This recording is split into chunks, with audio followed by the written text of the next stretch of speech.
Comprendre l'alexithymie. Synthèse. L'alexithymie est une difficulté à identifier, ressentir et exprimer ses émotions. Ce fonctionnement particulier, souvent discret, peut avoir un impact profond sur la vie intérieure, les relations et même la santé physique. Le corps comme langage des émotions. Certaines personnes expriment leur mal-être par le corps, faute de pouvoir le dire avec des mots. La psychanalyse a mis en lumière ce lien entre souffrance émotionnelle et symptômes physiques, considérant que le corps peut devenir un relais quand les émotions sont refoulées ou non conscientes. Qu'est-ce que l'alexithymie ? L'alexithymie se manifeste par une difficulté à nommer ses émotions, une pensée concrète orientée vers l'action, un manque de fantaisie ou d'imaginaire.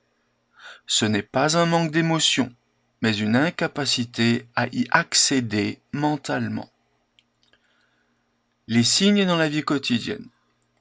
La personne parle peu d'elle-même, paraît distante, ne montre pas facilement ses émotions. Elle peut se sentir confuse intérieurement et mal comprise dans ses relations. L'alexithymie est souvent liée à des troubles psychosomatiques, anxieux ou dépressifs. Comment l'évaluer ?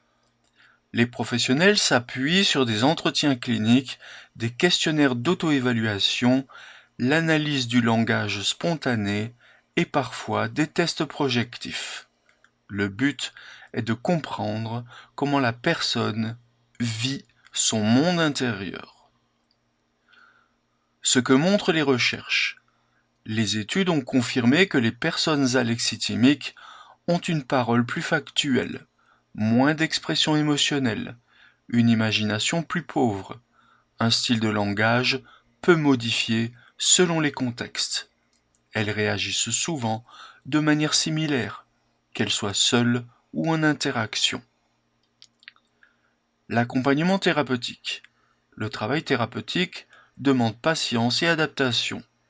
Les approches efficaces incluent une écoute progressive, le travail corporel ou créatif, les thérapies de groupe et l'activation douce du monde émotionnel par l'imaginaire.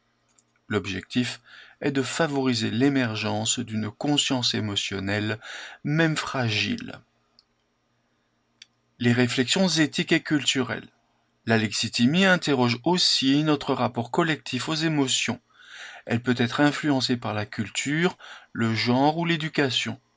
Il est essentiel de ne pas la juger, mais de la comprendre comme une manière d'être, parfois protectrice, parfois limitante, et d'ajuster notre regard en conséquence.